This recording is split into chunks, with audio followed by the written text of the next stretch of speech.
Hi guys, it's Nathan here from Something or Nothing. Yeah, just got another sort of kit video, filmed once again from the secret location that is my parents' house. It's the 27th of December, so I hope you've all had a good Christmas. Mine's been great. Me and Trev were planning on hopefully trying to get away in the next couple of days for a trip up to the mountains. That hasn't quite happened, but what it has done is it's spawned sort of the purchase of more kit, you know, spending of some more money, which we all enjoy, and I just thought I'd take you through some of that now. So many of you, if you've been following our videos, will recognise the Berghaus 3 Flow 35 Plus A. This has been an absolute wonderful pack, well designed, robust, it's comfortable, and it's done everything I've needed it to do over the last, this is another point actually. I've been looking over the videos, and in several different points in the videos I referenced different ages for this pack. I have traced it back. I bought this pack just after I turned 30, so I had it for my 30th Christmas. This is my 34th Christmas. So I've had 4 years of faultless service out of this pack. There's not a rip or a tear in the main compartment. There is a bit of discolouring where I've not washed it, where I've left it on wet ground and it's got a bit of mould growing on it. This strapping mechanism, when I first bought it, looked quite fragile, but it's not. There's no damage whatsoever. It's got adjustable back height, you know, it keeps off your back, it reduces sweat building up on your back on hot days. It's got attachment points for hiking poles. It comes with its own waterproof cover. It's got several different pouches. The zips are all fine. The only things that has started to happen is these flexible pouches on the side where I tend to keep my water bottles. There's a bit of fraying. And that's probably, you know, it's just been caught on a rock, really. It's not really wear and tear. But yeah, so 4 years, faultless service. However, you know, it's a serious point. This pack weighs just over 1.8 kilograms. And unfortunately, that is not suitable, or no longer suitable for my needs. But yeah, other than that, faultless pack. Berghaus, well done. I will buy more of your kit. And I have.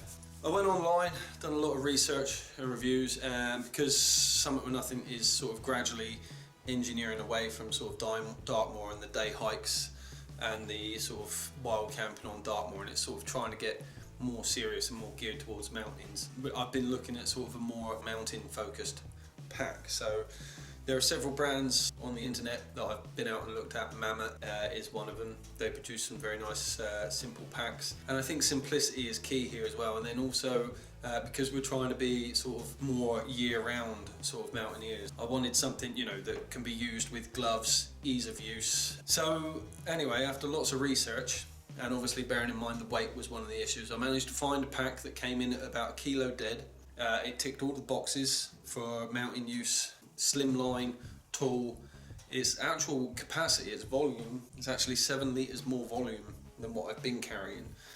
Yet, like I said, the base weight of the pack is, you know, 800 grams lighter than the one that I have been using. So what I came up with is the Lowe Alpine Ascent 4050. So I've already taken the liberty of filling her up. Not actually taken it out on any hikes yet, and I'm still sort of fiddling around with where I'm going to put certain bits of kit and sort of how I'm going to carry them. The hip belt sort of rests nicely on my hips. They do this in 2 sizes. They do a regular and a large back. This is the regular.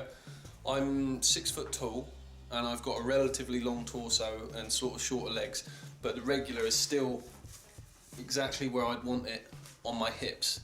The large, it is slightly heavier. I think it's almost 1.2 kilos. So as you can see, there's no gap between my back and the pack like there is on the Berghaus Free Flow. So one of the sacrifices that you are making for the lightweight and the less complicated structure is the fact that in warm weather, you are going to get a sweat patch on your back from where this pack sits. There are sort of ridges in the back pad that sort of will try and channel a bit of air around there, but they're only going to be able to do a limited job.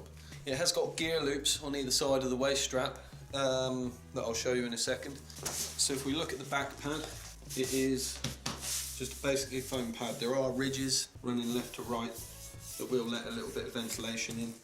So the waist belt, there's no pouches or anything on it, no sort of bells and whistles, so to speak. Simple gear loop, very strong. Obviously you can put gear off your rack. Same the other side, and also it's been designed so that these pouches here you can bend these back and slide them in, tuck them out of the way. So if you're wearing a harness, sort of it is suitable to wear with a harness so that this isn't interfering with where the harness waist belt sits. That's a basic sort of overview of the pack. As you can see, I've strapped a roll mat to the outside of the pack, which does ruin the sort of fit of the pack, because obviously the pack's designed to be slimline, so when you're going up narrow crevasses, you know, rocks each side, you're not banging around. It sort of tries to keep its profile sort of narrower than your body, if you see what I mean. So that is something that may need addressing in the future. It may force me to go down a route that I'm not keen on, which is the inflatable sleep pad. Okay, so coming down to the pack now. On the back, as you can see, sort of very simplistic in its design. The hiking poles are attached by doubling up the compression straps as the top loop. They've got these tabs on that you can grab with your finger and thumb. It'd be quite easy with gloves on to pinch hold of that and sort of pull to sort of release the tension. And then they just tuck into these little elasticated bits at the bottom. Now these elasticated bits have got these plastic sort of toggles on. If you're carrying an ice axe, there'll be a hole in the head of your ice axe. You feed that through and lock it off, and then the actual blade of the axe will sit in behind there to sort of keep it out of the way, and you can do that on both sides. And this is actually the main sort of strap for securing the top of the bag, so everything's sort of doubled up. It's got a double purpose, and this is how they've gone around sort of reducing the weight obviously significantly of the pack.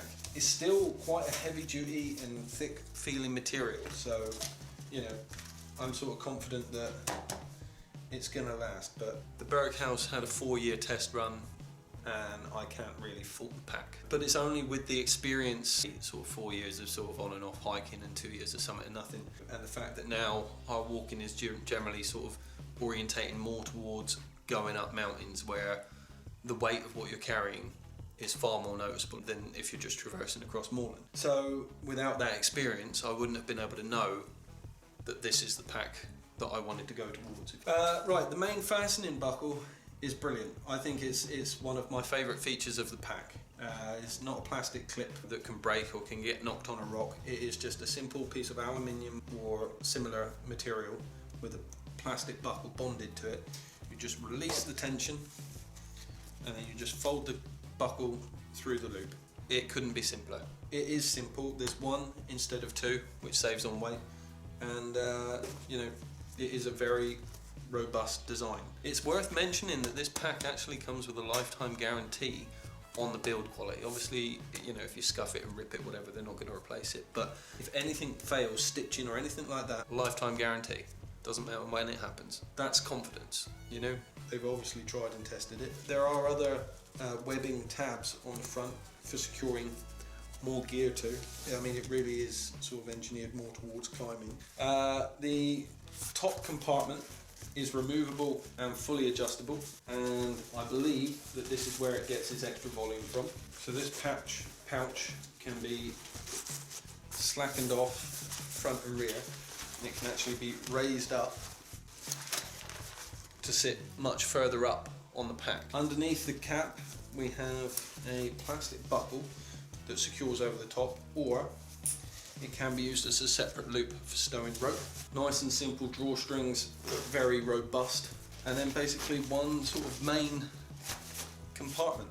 There are a few features, mountain distress signals, little sign underneath the inside, indicated emergency phone numbers for different countries where you might be hiking. There's a little zip compartment under here, and there is a zip in the main cover, but those are the only two zips. And ultimately, if they were to fail, obviously you've got your lifetime guarantee to fall back on.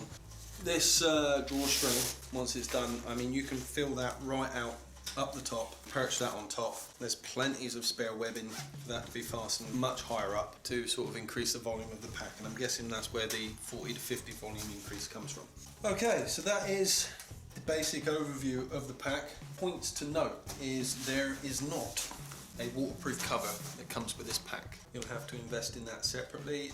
It is a fairly sort of waterproof feeling material that it's made out of. However, what I have done is I've invested in small sort of waterproof liners to go in my sleeping bag, and sleeping bag liner are wrapped up inside a Gore-Tex bivy bag.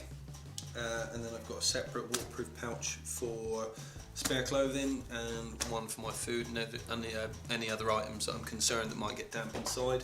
And then I've got sort of additional waterproof covers for things such as phones and electronics and bits and pieces like that that will sit inside the top compartment. I have fitted an additional webbing strap that I bought in the shop where I purchased it. This is purely for securing the roll mat to the side of it, but like I said earlier, whether or not I go ahead with that roll mat and continue using a roll mat, or whether I move over to the dark side and start using an inflatable, I don't know. So yeah, that brings it to a conclusion. That is my new Rancid man sack. Thank you very much for joining me, and hopefully I can give you some feedback with it on the mountain soon.